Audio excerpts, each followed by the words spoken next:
You are now tuned in to the sounds of Big Nate Sports Talk. It's on all the time, anytime.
Tuned in to Big Nate Sports Talk, the show that is on all the time, anytime.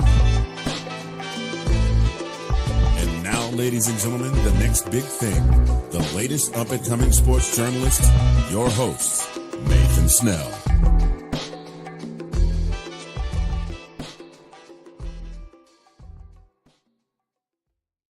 As always, thank you, Mr. Anthony Handy, for that wonderful introduction. Good evening, ladies and gentlemen. It is your host, Nathan Snell at Big Nate Sports Talk Podcast. This is episode 7, season 18 of the podcast. And in this episode, we're talking about the Washington Commanders.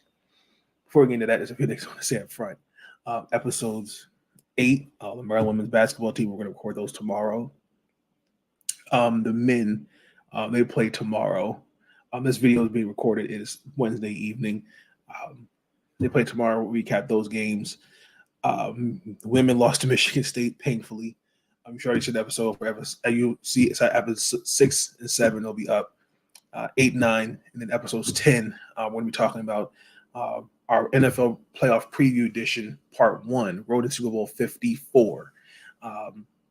Getting ready for the playoffs, so wild card edition. So be tuned in for that. I'm super excited. The season is officially over for Washington, and let's just let's just get right into it. It's not a really great way to end 2023. We ended 2023 in a 17-point loss to San Francisco, 27-10 at home. Coming into that game, we had lost 6 straight. I thought, especially in the coming in the second quarter, came back, we were down 10. But essentially, San Francisco just had the answers. Second half was key. They're officially in that game, they were number 1 seed after the Philadelphia Eagles lost to the Arizona Cardinals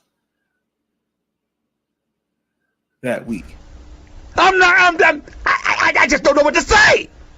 I don't know what to say. This is disgusting. It's disgraceful. It's embarrassing. And I'm ticked off. It don't make any sense. This is unacceptable. Unacceptable.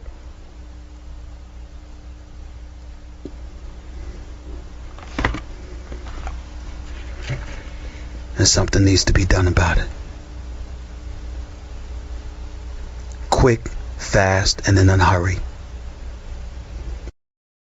So with that, San Francisco is the number 1 seed in the NFC.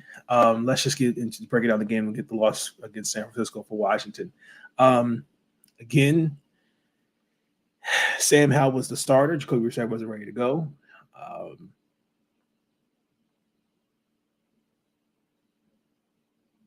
Just didn't look good. Struggled through 2 picks. Both came in the fourth quarter. He's now, this is what, 10th coming in that game. It was his 10th interception. His last 6. He finished the day with 17 of 28, a $169, a touchdown, 2 in those 2 interceptions. Sam made a couple nice throws, and we had a chance to cut it down, the 3 in the fourth, and the 7 at the 5-yard line, and I can't defend that. Then they do his second interception, and they kind of lead to 17. At this point, I just feel bad for Sam Howell, because Sam Howell's going to be the scapegoat, unfortunately, for Washington's failures. And I'm going to talk more about that in our debrief, because if I feel like I'm going to talk about it, I'm going to lose my mind. So I'm just going to focus on the game. Terry McLaurin and Brian Robinson Jr., I feel like did well, and I think they've proven that they are building blocks around these guys. Even though we've seen the offensive struggles for the most part, they've proven their worth. Terry McLaurin had 4 catches, 61 yards, and a touchdown. Brian Robinson ran the ball 9 times, 44 yards, caught the ball 42 yards. The defensively, and again, it wasn't going to do nothing. That trade, nothing changed. Even before trading Chase and Montez, nothing got better. I mean, we've allowed 27 points in now of our 7 straight losses. And they've almost given 11 opponents almost 34 points on them. You name me 5 guys right now that can make a difference on that defense. And again, Sam Howell's the problem. Let that sink in. Because this offseason, Washington needs playmakers. And they don't have it. And it's clearly showed on San Francisco's side. Congratulations to Brock Purdy in that game. He was the single-season passing leader. He surpassed Jeff Garcia and Steve Young to 22 of 28, 230, 2 touchdowns. I mean, bouncing back from that 4 interception week performance against Baltimore, looked better against us. The ball was out more quickly. He's more efficient. I mean, he didn't look like no game manager. He looked like a game changer. And again, he made plays with his legs. He extended the plays. I mean, there's a couple times he came out of pressure, especially he found Brandon Ayuk on that touchdown. And don't get me started on that play. And their defense, we got clamped. Period.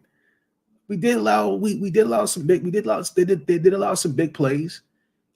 After the first possession, they forced 3 and out. They had a 10-point lead. We got the ball second time.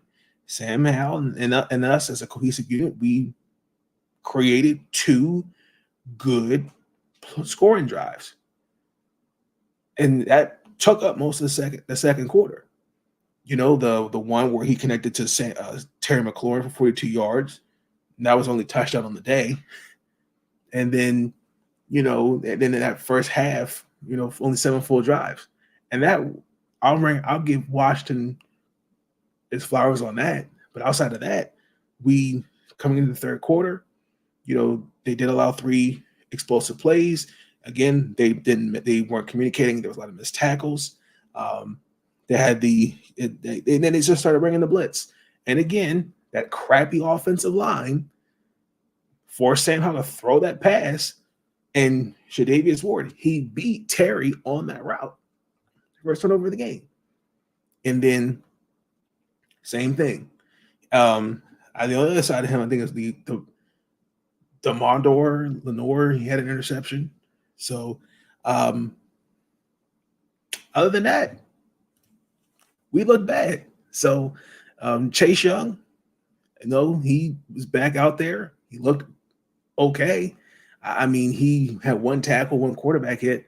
So, I mean, he's only had 2.5 sacks in the 8 games he's been with San Fran. We didn't have our starters out there. Cornelius Lucas, he and Trent Scott held their own against Chase Young. And their pass rush, for the most part, I mean, Clinton Farrell was the only guy who registered a sack on Sam Howell. And that's probably – oh, and also, too, Trent Williams. That was the first time he was in Washington since 2020. So, and they on the ground ran for 184 yards. So, and red zone defense for San Francisco, for the most part, kept us in check. They had the ball 8 more minutes than we did in the first half, if I remember correctly. And we did limit them to 1 touchdown in the first 3 zone red trips. They had the 1st and goal late in the first half. Deron Payne got Christian McCaffrey for that 3-yard, for the loss of 3, 22-yard field goal. Defense, especially Elijah Mitchell, I feel bad he really hasn't been consistent with his role. The defensively just wore down for us. Especially he had that 83-yard drive, that 83-yard with 2 touchdowns that gave him the 20-10 lead in the third quarter. He was stopped in that 4th and goal with less than 4 minutes, and he finished the game with 17 carries on 80 yards. So, I mean, at this point, like, I knew we weren't going to win. I mean, again, I'll give the defense credit. I mean, they played with some effort. They played gritty. I'll take that. But I mean, San Francisco, they did find ways of putting themselves in position, moving down the field. But when they got inside the 20, it looked a little suspect. I felt this game when it got out of hand, it wasn't for our rush defense. So I'll give them some credit for a decent performance. And in the last 2 weeks, for Washington, our running game hasn't looked great. You got to remember, Robinson Jr., he suffered a hamstring injury, against Miami, and he jolted some life in that running game. That's probably, he's been our best weapon this year. Whether that's he's making defenders miss on the ground, or as a pass catcher, he looked good. And I mean, again, I'm really proud of, again, like, just his play so far this year. I think he coming into that game, he's almost 700. He surpassed 700 yards in rushing. I mean, I know he didn't get to 1,000 yards this year, but he still had a great season. And again, there was a lot of good, bad, and ugly. And I don't know. I just congratulations to San Francisco. They overcame adversity when it mattered, especially coming into that week when you lost to Baltimore, and everybody propelled you to say that was a Super Bowl matchup. And they got checked against Baltimore, and this was a get right game. So congratulations to them. We're not going to talk about this game because the more I talk about it, the more I get frustrated. So let's just get into the sponsor of Big Nate Sports Talk podcast, and that is Zagnif Apparel. Ladies and gentlemen, do you want to dress like you're already famous? You can and you will with Zagnif Apparel. You are now tuned in. The following is a presentation of Zagnif Productions, LLC.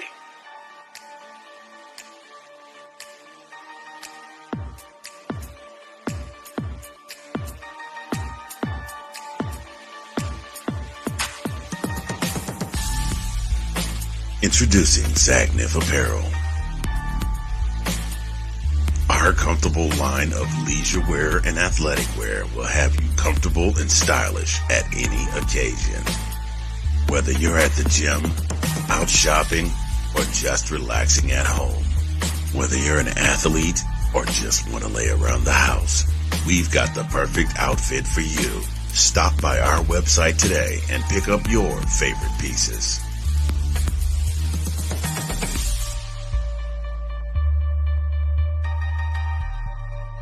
Zagnif Apparel. Dress like you're already famous.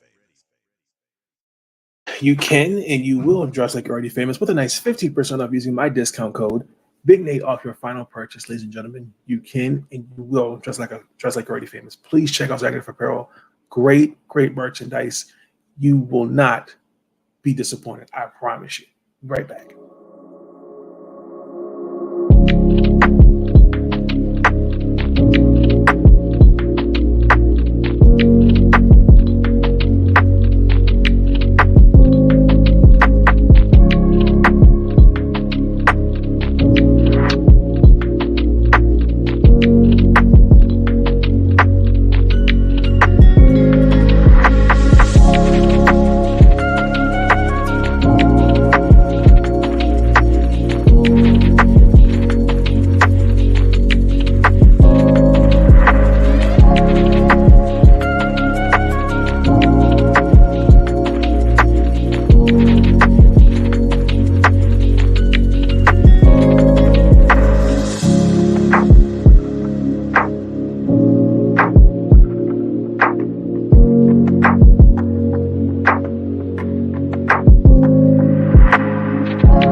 Painfully, we're back in the final game of the season at home. Had to play against that football team in Dallas. The Washington Commanders lost to the football team in Dallas 38-10. What the hell was that? Hey, what the hell? You freaking kidding me? You stink. Let me just get that out the way. You stink. I mean, damn. Damn.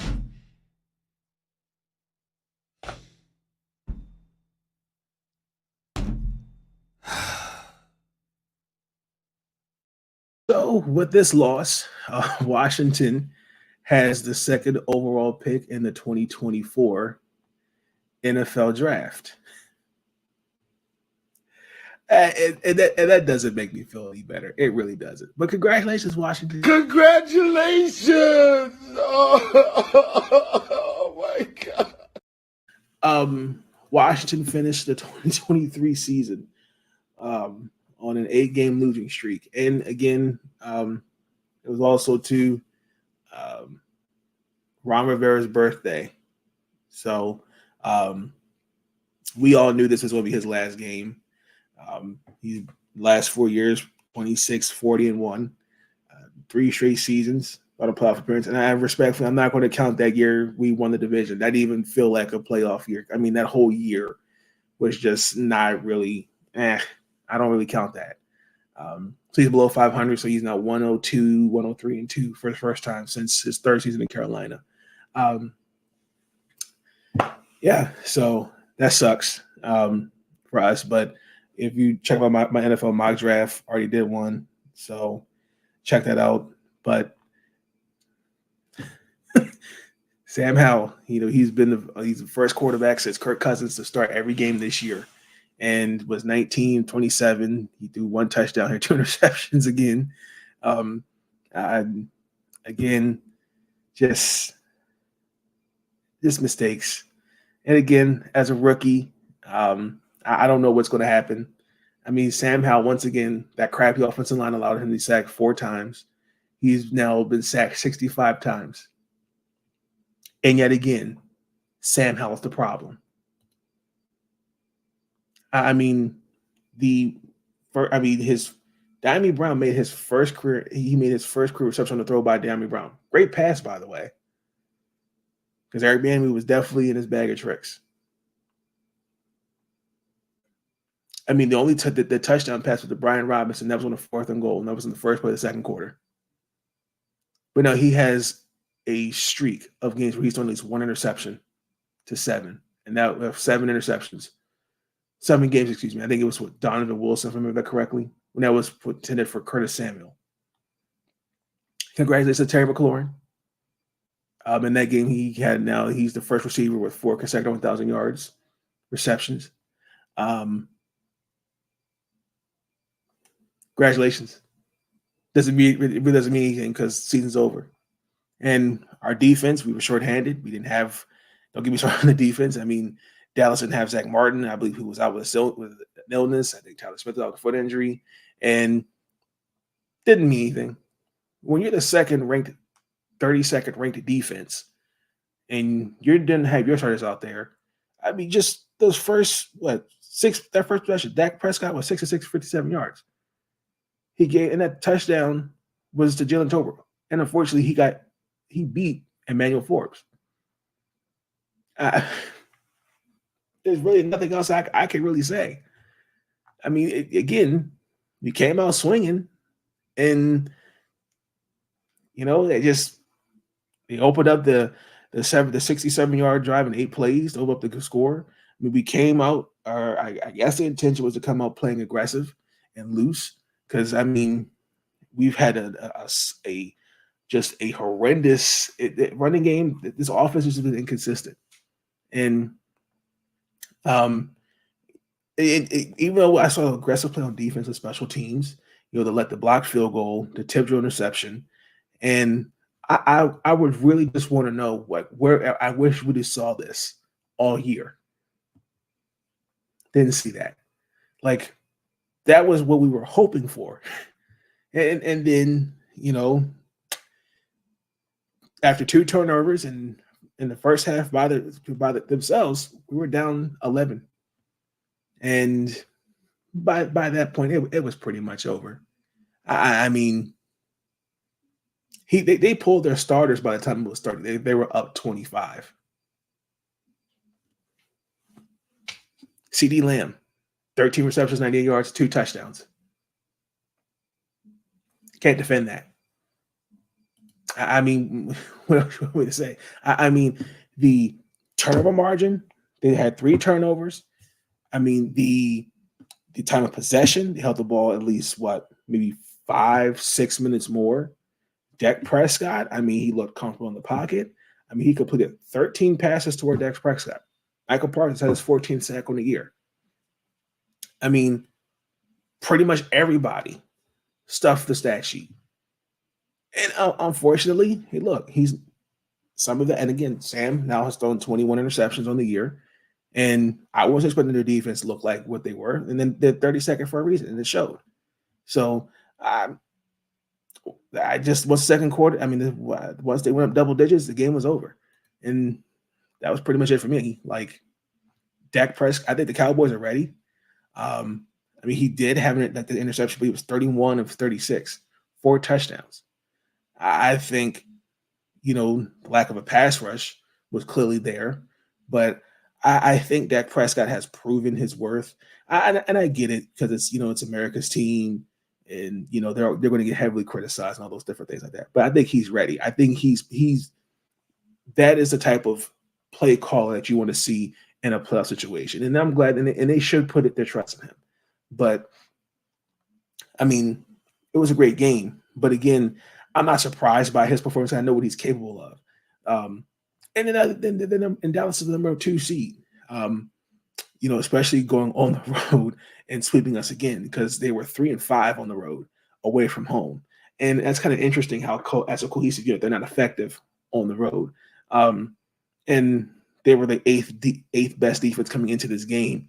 And again, all their losses, Philadelphia, you lost to the Cardinals, San Fran, Buffalo, all on the road. And ironically, you're a better team at home. Happens. And hey, congratulations. Now, you do have to go to the frozen tundra. I'm curious to see what that looks like for me. No, I'm sorry. I think the Packers play there. Excuse me, because they are the higher seed. So the lower seed goes on the road. So, yes, the Packers will not have Aaron Rodgers, but the Green Bay Packers will be fine. I think it's going to be a close game. I'm not going to talk about that right now.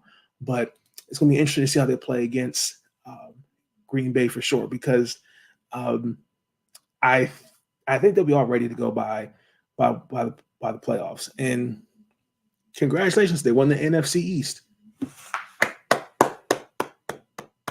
I still don't believe in them. I think they'll get to the divisional round, but they have to get through Green Bay. They're mostly going to face San Francisco in the conference finals. I don't trust Philadelphia right now because that's going to be interesting to watch. And on top of that too, like they finally played like it. Because I picked the Eagles to win this division, and when you come out the way they did against New York Giants, that was the best team, and that's painful for me to say. And I can't believe DMV native just gave that football team in Dallas credit. Okay, now I'm angry. But outside of that was pretty much it. The season's over. Sucks. It ended this way on an 8-game losing streak, and not expecting much. I didn't expect much. I just expected these guys to go out there and just play with max effort. And now we get ready for the offseason. Ron Rivera was fired this past Monday, and it was bound to happen. I'm not surprised it happened. Look, Ron Rivera got this team through some dark periods. You got to understand when he came in, he took over this team.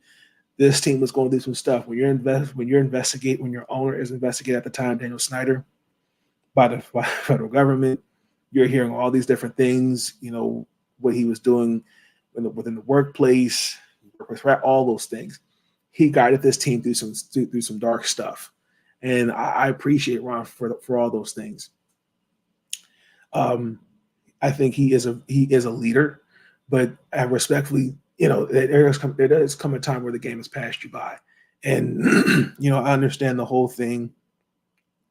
When he first took the job, he was getting off. He was, he got diagnosed with skin cancer.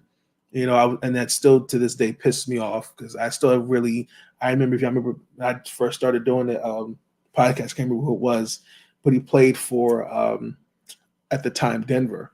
He was a cornerback, and he made a very ignorant comment about Ron basically because at that point this is had a pandemic, having the misinformation out there about the vaccinations and what COVID was. We really didn't know what it was, and people were like, but mixed reactions. They had actual professionals coming into the facility talking to players, and some guys was like, no, I'm not getting this, I'm not doing that, and some guys were like playing for coach, and then you're hearing those, Ron kind of spoke of how he felt. And then this is when I can't remember the guy's name.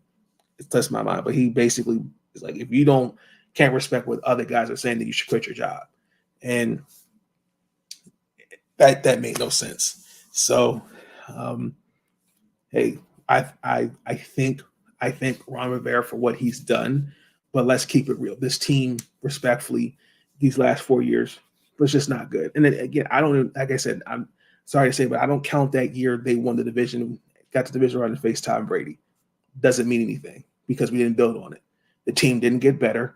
We've had mildly inconsistency from the quarterback position, inconsistent playmaking.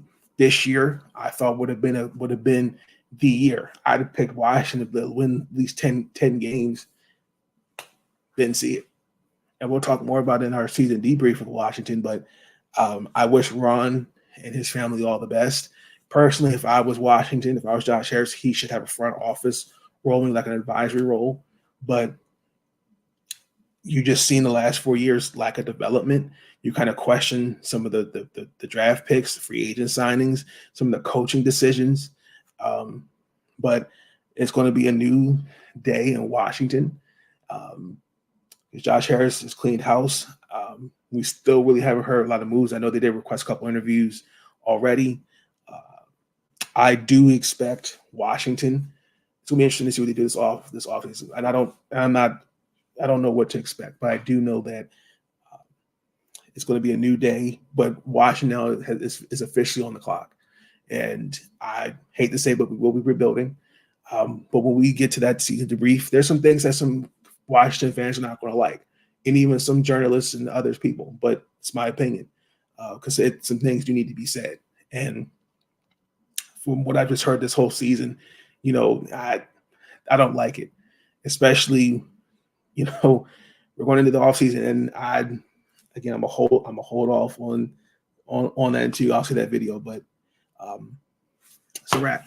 So disappointing year. Washington will get there, and Josh Harris, I trust him as an owner. I've seen what he's done with the Sixers. I've seen what he's done with the Devils hockey team. So he does in Washington, and I think hiring Bob Myers, I think was a good hire. Let's see what they do. Personally, it's going to be interesting to see, and I think it starts with getting the right coach. I think Eric Bieniemy probably will still be here, but I think they're going to challenge him a little bit because there were some things I was expecting from Eric. I didn't see that. I saw this year a lot of stuff, lack of a run game, and again, when you don't have proper playmakers, you got to make lemons with like usually lemons make lemonade, and this is what he had to work with. Crappy offensive line, outside of Terry and Brian Robinson, an inconsistent running game. Curtis Samuel had a decent year, but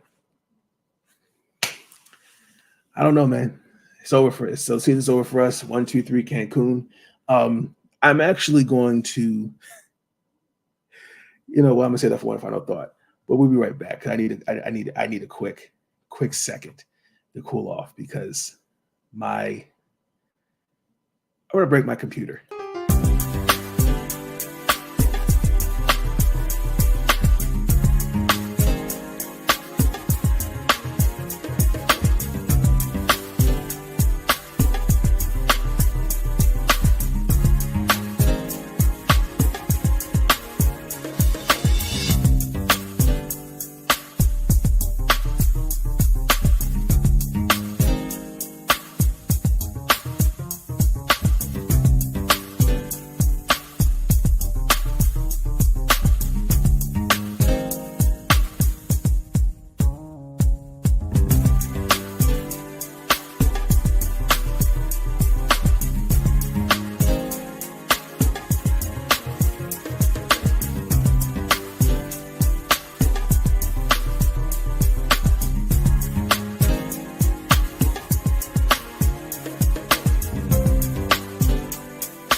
Thoughts are running through my mind.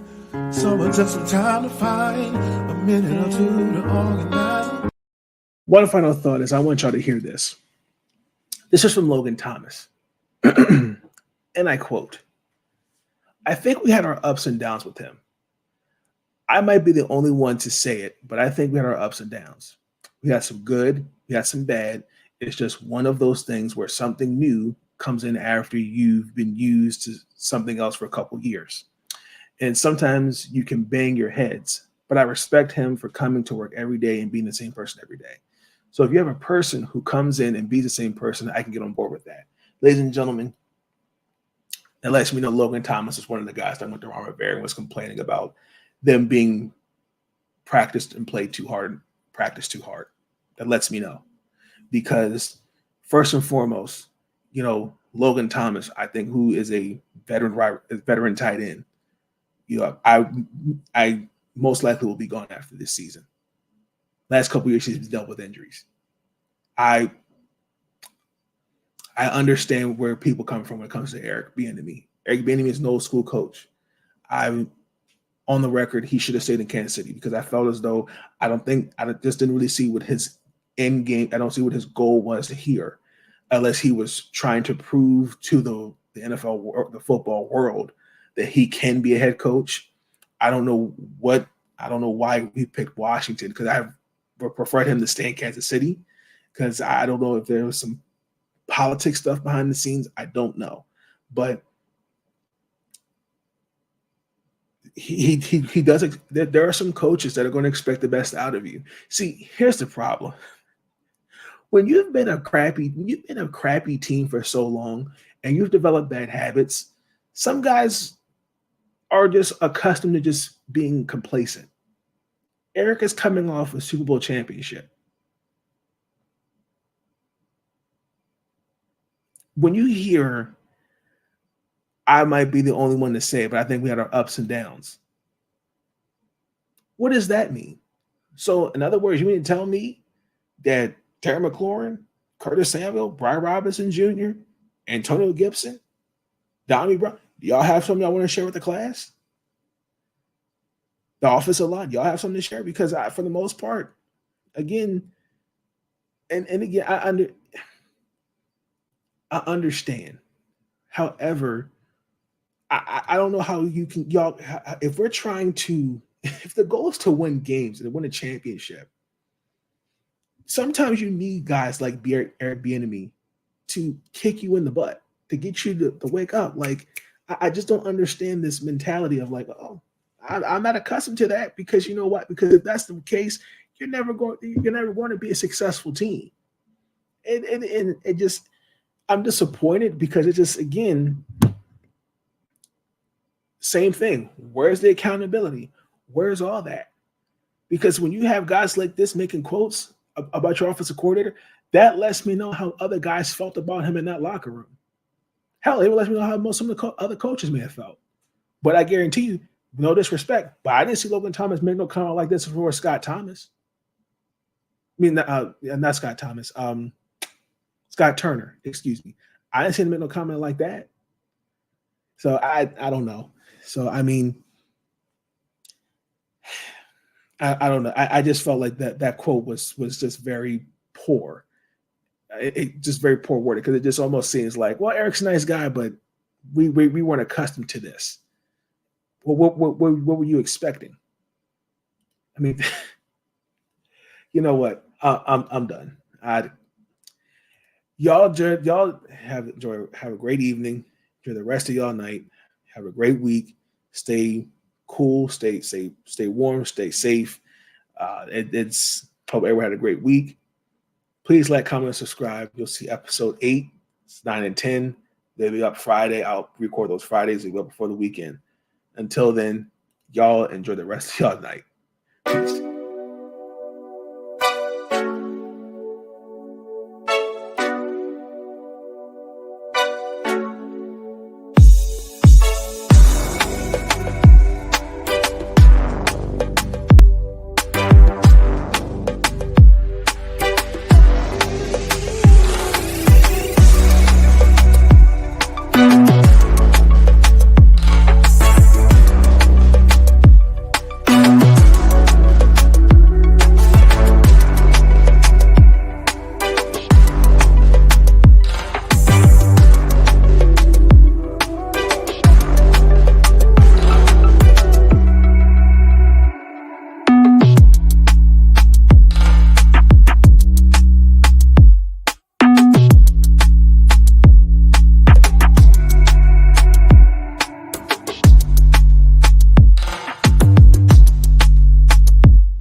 Thank you for tuning in to Big Nate Sports Talk.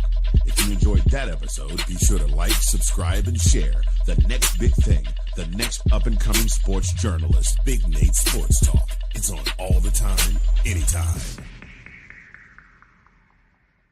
I want to thank you, yeah. I want to thank you. Ooh. For all the times you put up with me. Thank you. And you helped me retain my sanity. Thank you. I want to thank you. And I want to thank you. All I want to do is say thank you for everything you do. Yeah. It's ridiculous. It's obvious what's being done out here. It's on a nightly basis. I hope the world can see now what's really going on out here, because it's getting ridiculous. It's really ridiculous. Yes, man. This is ridiculous, man. Ridiculous. Game over, yeah!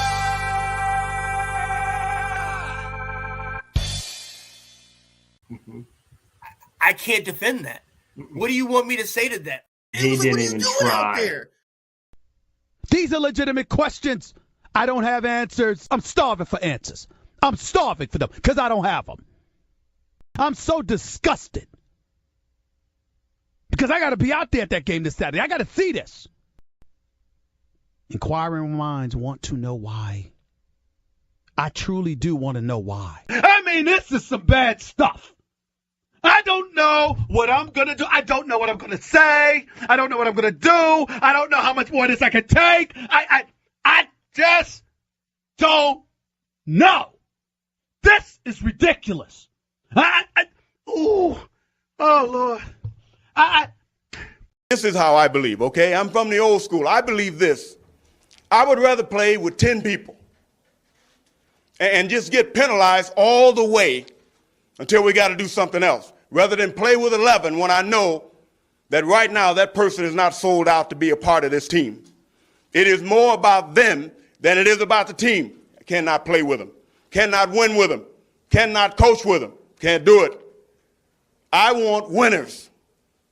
I want people that want to win. Now, if you want to crown them, then crown their ass. But they are who we thought they were, and we let them off the hook. This is what's great about sports. This is what the greatest thing about sports is. You play to win the game. Hello?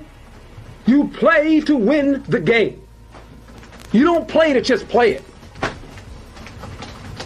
That's the great thing about sports. You play to win. And I don't care if you don't have any wins. You go play to win. When you start telling me it doesn't matter, then retire. Get out. Because it matters. Well, what happened was that second game, we got our ass kicked. Or the second half, we just got our ass totally kicked. We couldn't do diddly poo offensively. We couldn't make a first down. We couldn't run the ball. We didn't try to run the ball. We couldn't complete a pass. We sucked. Could have, would have, should have is the difference of what I'm talking about. What's that? Playoffs? Don't talk about playoffs. You kidding me? Playoffs? I just hope we can win a game. Another game. Skip. Good Lord. Thank the good Lord I am on FCC airwaves. I thank the good Lord. It's hard to take, man. I don't understand it. I don't understand how these dudes put themselves in the situation. I truly, truly, truly do not understand it. That's the kindest way I can put it. I think to go any further than that, Skip, I might lose it. I ain't gonna lie. Okay. I'm just not gonna lie to you. I just don't know what to say. I don't know what to say. This is disgusting. It's disgraceful. It's embarrassing. And I'm ticked off. It don't make any sense. This is unacceptable. Unacceptable.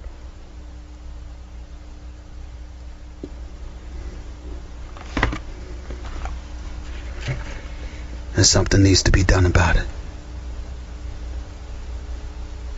Quick, fast, and in a hurry. I want you to understand. Don't ask me a damn question. Don't ask me anything. You sound off. I'm going to eat some cheese doodles. That's what I'm going to do right now. I'm going to eat some cheese doodles. I don't care. I got a bag of cheese doodles right here in my hand. Y'all go ahead and y'all sound off. If y'all hear me crunching in the background, this is what I do when I'm stressed. Some people squeeze a ball. Some people go, and they kickboxing or they work out and all this other stuff. I eat cheese doodles. That's what I do when I'm stressed. I'm going to eat my cheese doodles. You guys go ahead and you sound off. I've got absolutely nothing else to say about this. This basketball abomination. I'm just that disgusted.